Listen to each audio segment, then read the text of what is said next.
Having closure are those answers that settle our minds and brings us peace. But when closure isn't possible, we search for solace in other ways. We pray, we meditate, we hike, or we travel. And the strange thing is, many of the places we're drawn to for comfort are the very places that hold the deepest mysteries and the most unanswered questions. For centuries, the Everglades have swallowed secrets whole, planes that vanish mid-flight, trails that lead nowhere, and lives that seem to dissolve into the mist. Even infamous figures like Al Capone left their mark, or perhaps their shadows. Today, we're diving into some of the Everglades' most perplexing tales. We'll uncover the story of a flight that disappeared into thin air, explore Al Capone's shadowy ties, and delve into two chilling cases of missing persons swallowed by the swamp's unrelenting grit. Some mysteries are never meant to be solved, but that doesn't stop us from seeking the answers.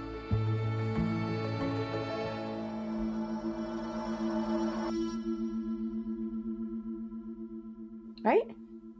Yeah, that was really good. I was trying not to look at you to distract you. I was trying to be like, because if someone's like staring at you, sometimes it's more distracting. No, I thought that was really good. Thanks. Yeah, I liked it too. All right. So we'll still do our usual question of the day on top of that, but that was just like an additional bonus that we thought you guys would like going into the episode. So the question of the day is, have you ever thought about how the police would solve your case if you went missing or were murdered?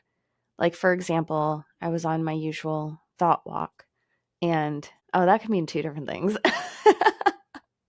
Like, because, like a thought or like a thought in your mind or like a thought as a person, like THOT. I didn't like think about that. Like, I don't know what that is. I don't know what that is. Maybe I'm wrong. I thought it was like a. It's probably like just my age. I probably just don't know what that is. It probably is a thing. I think it's like a skank or something. Oh, I don't know. But okay, so tell us what happened on your skank walk. Okay. So I was just like thinking about that. I'm like, man, if I went missing, like where would they even begin to look? I guess is what I was thinking. Because I'm like, sometimes on a walk, I don't tell people where I'm going. I just go. So, they would have no clues. And then I think about like how long it would take for someone to notice that I was missing. I don't know. That's just what I was thinking. So I've thought about it, I guess, is where I'm going. Have you ever thought about it? I've never thought about it because I don't go as many places, but I can see with you because you do scary stuff. You'll be like you'll just vanish and I'll look at your GPS location because I'm in the middle of a hear lake from you an entire day. And I think I told you before, it looked like you were in a police station once. So I was like, should I know anything? And another time it looked like you were in a cemetery. So I'm like, Ash, dead or alive? Yeah, you sent crossbones and a question mark. That's exactly what I said every time. And then sometimes you wouldn't tell me every single time you leave to go on a hike or whatever. Mm-hmm.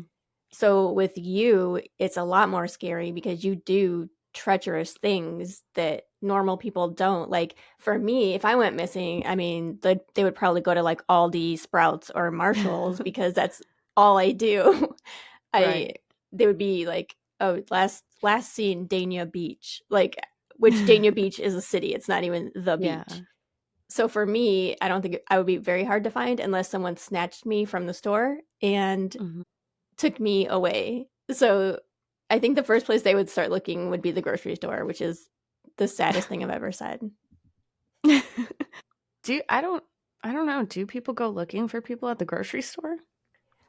I mean, let's just say the parking lot of the grocery store. Okay, like they would go looking for like your vehicle. Okay. Or no, that's it. Yeah. Target. That would be my Target. first. Yeah, I'd be like, she's at Target. That's true. I've been trying to do a low buy year though, so I've been avoiding Target. Oh yeah. Because Target is like an automatic $200. One time I went there and spent like $23, and I was like, that can't be right. Like the first time I'd ever gone and spent like under $100 at Target. I was like, yeah, but it felt pretty good. Right. Good. But also I'm like, I must have not rang something up because that amount just doesn't, it's never happened before. No, I know. I love Target, and I buy a lot when I go there, especially because we don't have one near us. So it's like I make the most of it. I could see that because our Target is within walking distance. Obviously, I don't walk there Mhm. because it's probably a mile away, but I could see if it were farther away. Like when I go to say like IKEA or something like that I know is farther from me, I do make the most of it and then or oh god, what it Costco.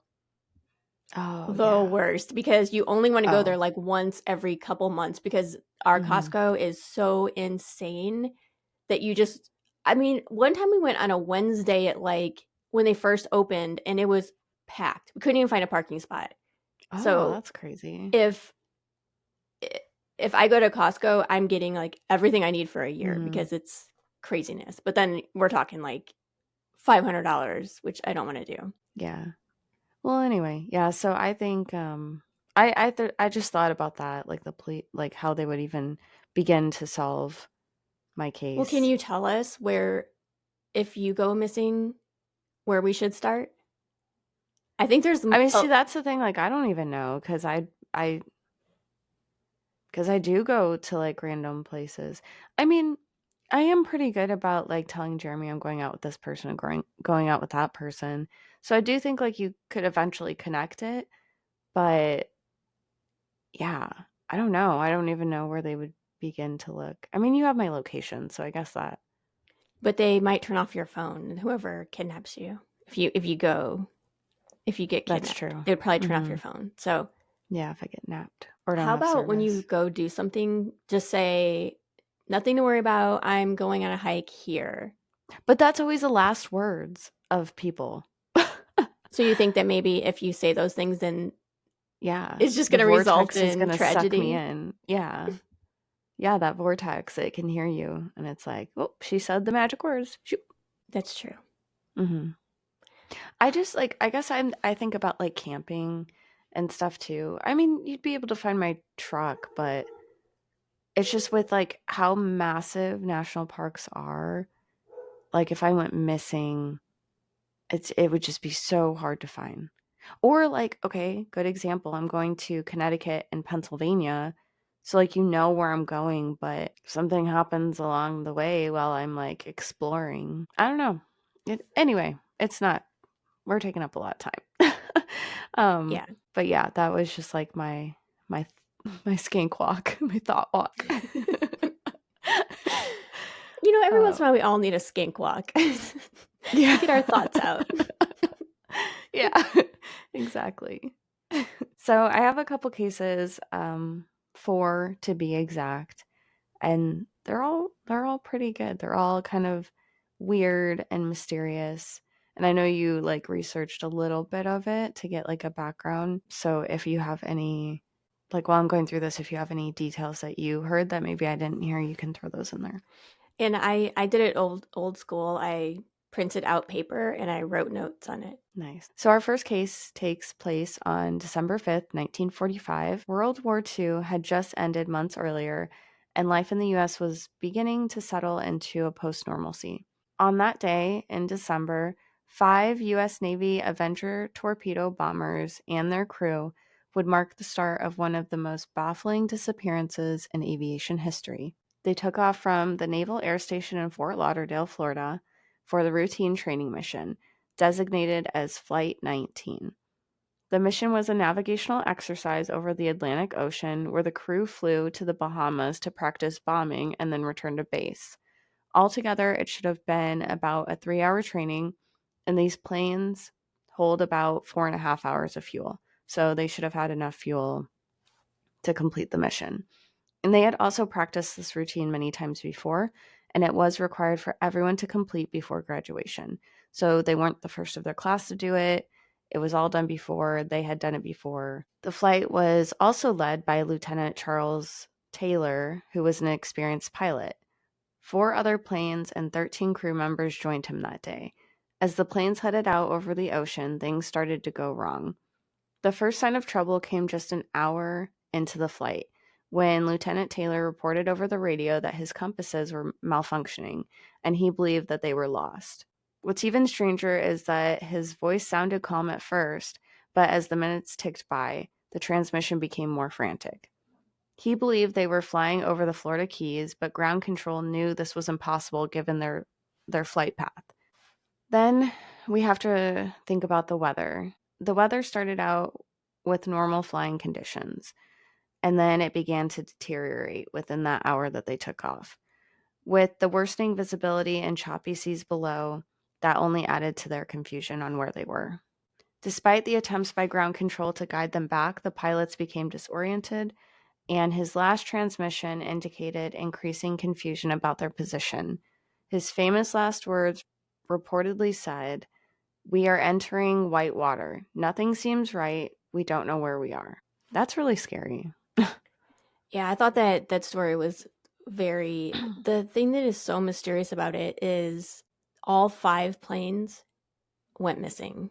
Because when I first looked it up, I thought it was just one plane. Like I thought there was a mission, but 5 planes go missing is. Mm-hmm. It seems like there's more behind it. Mm-hmm. Yeah. And as daylight faded, contact with Flight 19 eventually became lost, and they sent out a rescue mission to go search for them. They launched a Mariner flying boat with 13 crew members, other search and recovery boat teams, and armed forces, including Patrick Air Force Base. During this rescue mission, the rescue flying boat also disappeared out of nowhere. Some reports suggest it exploded midair, possibly due to a fuel leak, but the wreckage was never found. So even if that were true, it wasn't found. But there were some people who said they saw like a spark in the sky or an explosion in the sky. So that's why they think that, but no one can be sure. And for them to not find anything. Mm-hmm. I just think that's crazy for them to go missing and then the plane to go search for them to go missing. It seemed like it must be something about that area. Why would that's 6 planes Mm-hmm. just vanish? Well, and remember we talked about it being at the tip of the Bermuda Triangle, and they were flying even further out there, so they might have been like in the middle of it. Because like the Everglades is the tip of it. And as for Flight 19, the massive search operation involved hundreds of ships and planes who combed through the area but found no trace of that aircraft or their crew as well. So we have 5 planes, 14 total crew members, and then a rescue plane that all went missing. Did the rescue ships make it okay? I didn't see anything about them, so I'm assuming they did. Yeah. So it feels So like it must be something in the air in that area yeah, it's probably just messing with their with the you know. equipment. Yeah, cuz that's what they said earlier, or that he thought, cuz that's how they got lost. I did see one thing about Bermuda Triangle stuff that I thought I had never heard before. So, one thing they were talking about in the Bermuda Triangle is sometimes there's natural causes like magnetic abnormalities, which that could be with their gear, and also methane gas eruptions. Hmm. So, I'm wondering maybe if something like that could have caused some type of plane malfunction or the crew. I don't really know what methane gas does to people. We talked about one place where maybe it was Banff. I don't think it was Banff. It was somewhere, but do you remember when the lake would freeze over and those bubbles would form and that was the methane That gas? was. But what about that park where all the animals were dying because they would go up to the water? Oh, yeah, yeah. I I think forgot that might have which. been methane Yeah, gas. that might have been that too. Actually, I do think maybe that could make the plane explode because do you remember we were talking about the methane gas and the bubbles in another episode, and they said if you drill into it and you pop a methane bubble and you're smoking, it'll like explode. Do you remember that? How we were talking Yeah, about that? I do. So maybe it does have something to do with like the fuel and the methane and like the engine having to spark that makes it like that. Maybe, especially with those old planes. Well, And maybe and it's they're not happening now. lower to the ground because they're doing bombing missions. So they don't have to fly as high as commercial planes. you know. So yeah, that could be it. Yeah, so that's a thought. Mm-hmm. So that ties into the Everglades a little bit because it's part of the Bermuda Triangle, like a portion of Everglades is part of it. So I wonder if my house is part of the Bermuda Triangle then, because I'm I in don't Fort know. Lauderdale. Maybe. Well, Hollywood, I but think basically. Everglades is because it also like it has two places where it feeds from, the lake and the ocean. So maybe that's why. Because it's like still part of the ocean. Your house isn't part of the ocean. I guess not. Mm-hmm. Yeah, I haven't had any crazy stuff here, so. So the next case involves Al Capone and his supposed hideout in the Everglades. So to understand how Al Capone became tied to the Everglades, we have to go back to the 1920s and 1930s. Prohibition was in full swing, and Capone's criminal empire was ranking in the millions through illegal liquor, gambling, and other rackets. As his notoriety grew, so did the pressure. Law enforcement and rivals were closing in on him, and he needed places to hide, stash money, and move his operations. That's when he found the Everglades. Its vast swamps provided natural cover, and its proximity to Miami made it a strategic location for smuggling routes. During Prohibition, rum running was a big business. Boats loaded with illegal liquor would sail from the Caribbean to Florida's coast. From there, the goods would be smuggled inland, and the Everglades became a key transition point. It's believed that Capone's associates used the many stealthy waterways in the Everglades to avoid detection. They could stash alcohol in hidden locations and transport it by boat undercover at night. The swamps made it nearly impossible for authorities to track them. Isn't that a thing too? Like, if you're in the water, you like, there's no like legal authority. I think there is, but I think it's more Coast Guard. Well, because I I'm mean, thinking, have you seen Ozarks? yeah, So you remember how they were like doing, like, they were hiding the heroin or whatever they were selling in the Bible and then giving it out on the lake because they couldn't get caught because they said there's something about the authority, like I when you're don't on really remember water. that part, but Mm. I mean, there must be something. There's no way that you could just go out on the water and just do whatever you want. Because that's what like Coast Guard's for and Yeah. maritime law. I think that's what it's called. Well, there's no way that you could just be like, oh, I'm going to go out in the middle of the ocean and commit a crime and come back and we could just do that. I mean, there But is that 50-mile stretch in one of the parks we talked about. that's the one exception. Mm, I don't Yeah, know. I mean there's ways. You can't just do whatever you want just because you're in the ocean. Anyway, and as you mentioned before in your episode, Capone had connections in Miami. Do you remember mentioning that? Yeah. I do. So he owned a luxurious estate on Palm Island, which was just a short distance from the Everglades. This gave him a base of operations close to his smuggling routes.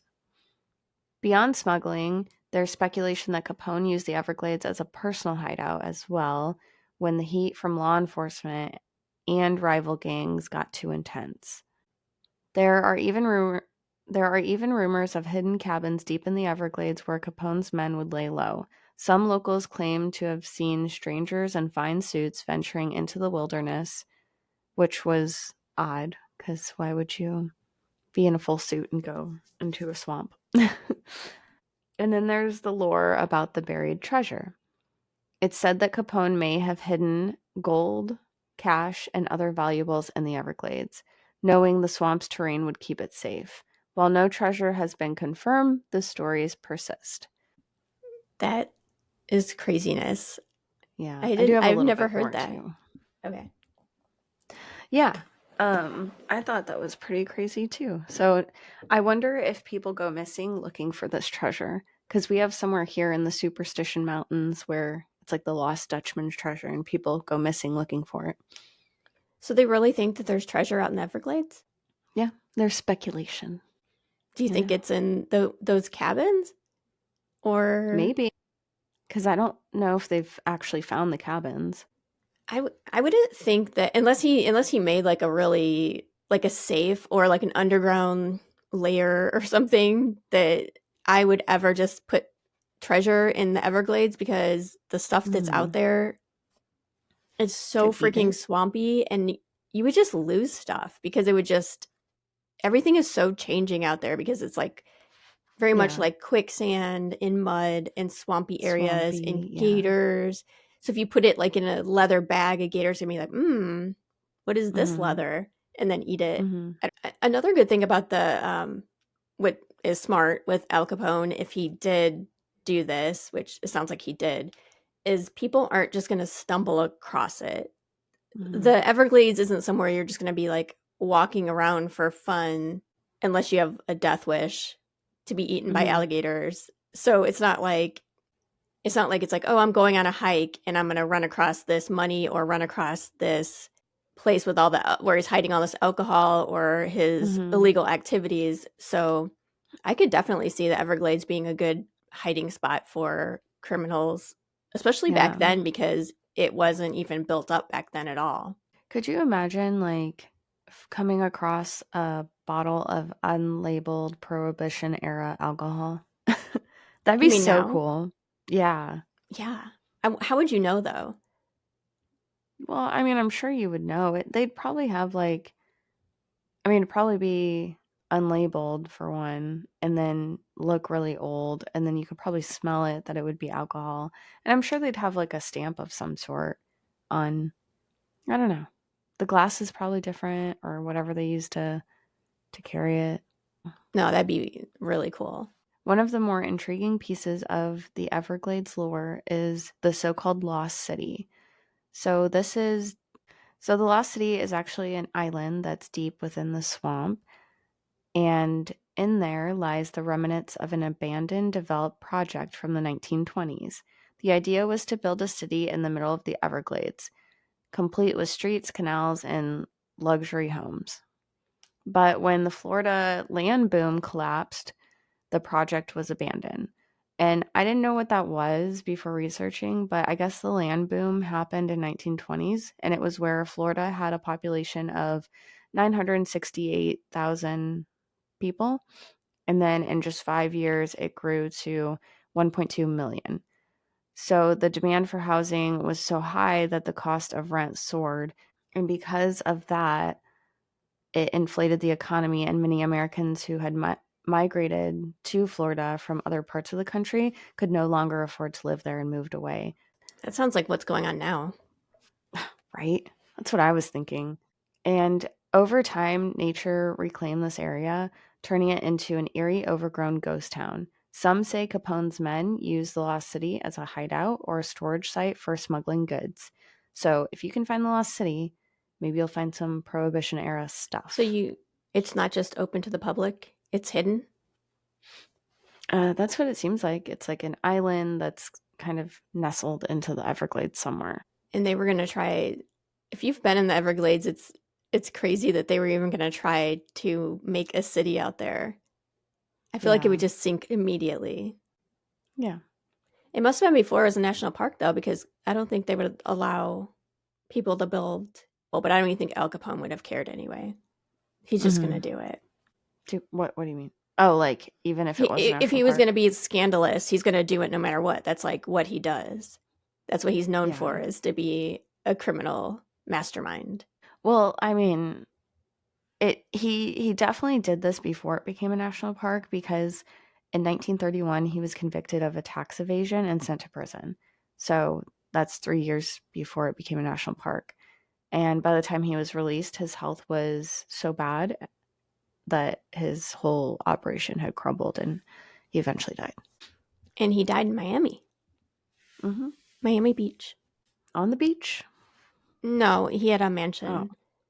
Oh. So the next case I have is Roger Kenneth Sawyer. So Roger was a 67-year-old retired butcher from Oregon who disappeared on March 5th, 2011, while he was camping with his family at Flamingo Campground in Everglades National Park. Sawyer and his family were conducting a cross-country trip in their motorhome. On the day of his disappearance, some family members visited the park's visitor center, leaving Sawyer and his wife at different areas of the campground. He was last seen near the beach around 6 p.m. When the family reconvened at 8:30 p.m., Sawyer was missing. So they were doing their own thing, and they're like, at 8:30 we'll come back. and, get a plan together. And from what I read, I guess he was like an experienced outdoorsman, which most of these people are, I feel like. Um, so there's that to consider too. When he didn't show up, an extensive search was conducted by the National Park Service and Miami-Dade Fire Rescue, covering the surrounding land and waterways. Despite these efforts, no trace of Sawyer was found, and the search lasted approximately 10 days before they started to scale back. The family expressed concerns about the lack of media involvement during the search, and they clarified that they were willing to engage with the media to aid in finding Sawyer, but were not proactively contacted. The National Park Service later acknowledged this miscommunication, and they did try to help. As of now, Sawyer remains missing and his case is unsolved. His disappearance is one of several mysterious cases in the Everglades, highlighting the challenges of searching in a vast and remote environment. One thing about the Everglades is some of the national parks, I feel like you could leave and or fall off a cliff or something like that and vanish. But the thing about the Everglades, you can't just take off and leave. Like Mhm. someone would see you. Yeah, because it's flat. That's why I think you just like sink in to the grass. Like I it's think so weird. too because I everything I was looking at, it was the ground is some areas are like quicksand. So I'm wondering if these people are going missing in the Everglades are just being like sucked into the Swallowed. quicksand Yeah. or sucked in halfway and then a gator comes or something and I did look up if an alligator could eat a whole person Mhm. and it did say that they can but like over a few meals. So I guess Mhm. they kind of like eat part of it, hide them and then come back in for a few days. Not that Mhm. I was just curious like if, cuz people always say oh they were eaten by gators, they were eaten by gators, but I still think you would see parts. Maybe, but if it's like multiple gators or like the snakes and the sharks and But clothes also, like if a gator is Mhm. eating a person, you would think they would like avoid the shoes or something. So the fact that they're Yeah, I just don't know. missing how? Completely. But Yeah, like no but also trace. but the Everglades are vast. I mean, there's so much space and you've been there. Yeah, there's so much like weedy areas and grass Mhm. coming up out of the water and mangroves and islands and so yeah, I don't know. I could see how Yeah. someone could go missing there. Like there's some places that it's hard to imagine, but yeah. Yeah, I agree. I think some people just sink in that quicksand, and maybe that's it. Maybe they're just swallowed up by the quicksand, or maybe they're eaten. Like there's just a lot of things in this park that can get you. So the next case we're going to talk about is Jacob Olivier. Just a little bit about his background. Jacob lived with his mom when his parents divorced for most of his life. He had a girlfriend and a child on the way when he decided to move back home with his dad. It's unclear. I don't know if maybe you read this, but I don't know if the girlfriend and the child were living like near Texas with his dad or if they were in Georgia where his mom lived. I don't remember reading that part at all. Okay. Well, he did have a girlfriend and she was pregnant and I it was just unclear. I don't know if the girlfriend lived in Georgia or Texas where his dad had lived, but he had decided to move in with his dad back to Texas. And on all accounts, Jacob and his mom were super close, and it was unlike Jacob to not talk to his mom every day. And one day he decided to leave his dad's for unknown reasons, but he did end up going back to Georgia. And according to his ex girlfriend, he stopped by his ex girlfriend's to rekindle their relationship because I guess it had ended pretty badly. He, like, when his girlfriend was like, no, I'm in a relationship, I'm not interested. This is the girl with the that was pregnant with his baby. I don't I don't know. It was unclear. It sounded like it was a different girl. Yeah. I think he Scandalous. kind of left. Yeah, I think he left that girl with the baby and then he was trying to get back with this other girl. It, it's kind of unclear. It could be the same girl. I'm not really sure. So I'm just kind of giving you like a general background of that. But he left and he told the girl that he was going to go back to his mom's in Georgia. And when he failed to return and call his mom, she knew something was wrong. So on August 24th, Jacob's vehicle was found abandoned by Everglades National Park rangers in a parking lot beside Pine Glades Lake and Homestead. On August 27th, 2011, the rangers noticed it had been parked there for several days. His truck was a pickup truck, and the license plate was from Texas because technically it was still in his dad's name. And so when the mom found out, I think she actually found out like a week later. Like it was a long time, but the dad and the girlfriend had known and they just didn't tell her. Why so And long? so I don't know. They just didn't tell her. And his mom has been on multiple podcasts and has reached out so many times to the National Park Service to figure out what happened. And it sounds like she's just not getting answers and she's not getting things in a timely manner. Like they're only really talking to the dad and the dad's not giving her information and relaying that. So she's been working really hard to like figure out what happened. And there's also some like weird things that she thinks are weird. And she's like, I won't make, speculations, but I do think this is strange. And we'll kind of go into that. The crazy thing is, though, and this is kind of what his mom was, his mom and his sister said, was that they have no ties to Florida. So it doesn't make sense for him to go to Florida. And there was a receipt inside his truck that indicated he he visited the park on August 24th, and there was surveillance video that showed him driving in alone at 1 p.m. on that date. And the last time his cell phone pinged was off a tower at 4:45 that day. He had, like I said, no known friends, no relatives in Florida, and his family didn't even know that he was going there until his truck was found. So it's just weird. I don't think he'd just run away to Florida. It's like a weird I place to I thought that go. was pretty weird too, especially because he had a pregnant girlfriend.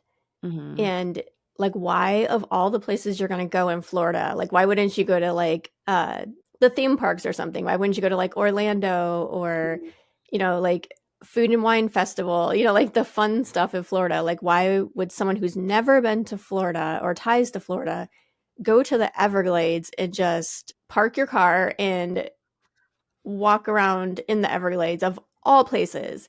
It's not like that's not Yeah. like a vacation spot for most people, especially because Mhm. he wasn't like, "Oh, I'm going on a vacation," or "I'm gonna like go do something crazy." Like, I need Mhm. to like clear my mind, and Yeah. it's just so bizarre. Like, if you're gonna go to Florida, people don't think I'm gonna go to Florida and walk around in the Everglades. You know what I mean? Like, there's so Especially if many you things to do don't here. especially if you don't know anybody there is the thing too. Well, can you remind me what year it was? 2011 is when he went missing, and he Do you was think 23 it years old. I'm wondering maybe if he could have met someone online, Mm. and maybe they're Yeah, like, "Oh, let's." maybe. But you know what? No, didn't you say there's cameras? They saw him go in, or Yeah. Yeah, they did. Yeah, he went in alone. and the Everglades are very far from Georgia. It's a long drive. It's not Mhm. like he just crossed over the Florida border Yeah. from It's like Georgia 14 and was just hours like or hanging something. out. Hmm? Yeah. It's like 14 hours or something It's like that. it's It's far. at least, yeah. Maybe more, yeah. So it's not like Um, it's just like, oh, I'm gonna go drive through. It's not like a pass through. Even if he yeah. was going from Georgia to Texas, the Everglades wouldn't be an area of Florida you could even pass through. You'd have to specifically go there because Mhm. it's at the bottom.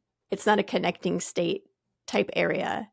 So I don't Mhm. know. That whole thing is just crazy. Especially that's I think that's why it's so important to tell the people that you know and love like where you are. Like we were talking about in the beginning where you sometimes will go on a hike or something, and that's why people need to tell like say where you're going, because if he had told his mom or his dad or his girlfriend like, "Oh, hey, I've always wanted to go to the Everglades. I'm going to go check this out."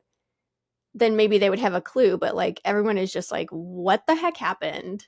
And there was no history of like mental illness or anything, right? He wasn't like unstable. No, there wasn't a history of mental illness. There was a past history of drugs, but his mom claims that it was just weed and he went to like rehab for it and he was clean for a while. Well, weed is But like not a one big deal anyway. yeah. It's like But whatever. It's basically legal now. It is in most places.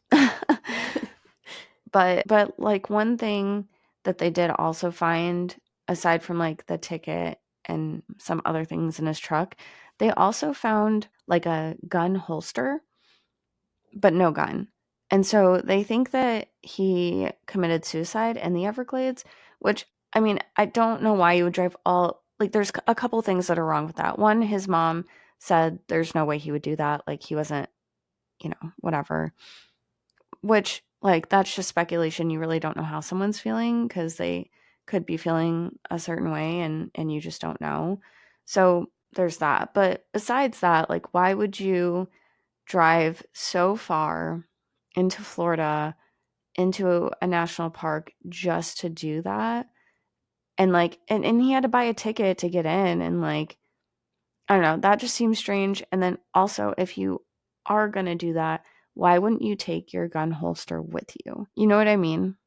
Like, you would just think, like, I don't want to be open carrying this gun in my hand when there's visitors and people walking around. That's Like, true. I didn't why think would you about not that. conceal? Yeah. And so those are just some things that are kind of weird. And his mom truly does not believe he committed suicide. I wouldn't think so either if there's no note. And to me, if you're going to do something like that, I guess maybe not, but wouldn't you want to be found? I wouldn't think that you would want your family to be wondering, always wondering. So I don't think he would purposely go try to vanish I know. in a situation like that. And they never found anything. So even they didn't Well, find the gun or anything. You know what I mean? Like they didn't find him or a gun. So right. Well, they also, I feel like, didn't have a lot of time to find evidence because once they found the truck, the dad immediately wanted it back. And he was very adamant about taking it back. And this like kind of struck the mom as odd. And she was why do you want it back right now? Why don't you want to submit it for evidence and, try to find your son? I feel like you're doing nothing to find your son and I'm doing everything, is basically what the mom was saying. And so they really didn't have time to process it for evidence. But I kind of thought that was weird too on law enforcement because it seemed like law enforcement almost had nothing to do with this. And it was mostly the National Park Service, which they can't have the authority to hold the vehicle. But it just like the whole thing just seems kind of weird. I don't know if it was like a cover up for, I don't know. It's just weird. And one thing that I'm not really understanding, so I wasn't even going to say it, but I think it might be kind of important, is the picture that they used. He has a mohawk, and that's like his missing persons picture. But his mom said that he's never had a mohawk, and especially at the time of his disappearance. So why would they put that picture up? And so it just seems weird. Like, I don't know. They said, like, in the surveillance footage, he had a mohawk. what would that mean? That maybe it wasn't him. Maybe if someone who looked like him, but it was actually someone who took his truck and took his gun and ditched his Hmm. body somewhere. I don't know. So that was just strange, but that's all I have for his case. And his Hmm. disappearance still remains unknown. The missing people stuff is just so insane. When people Hmm. just, at least like if you can find their shoes or clothes or something, you know that that was the last place they were at. Get some kind of closure like we talked about. Yeah. But yeah, that's all I have for Everglades missing people. To me, the craziest one is the planes because so I much went know. missing. There's like a difference when one person goes missing, but when you're Hmm. talking about 6 planes And going missing, 27 total people. Yeah. but 6 whole planes.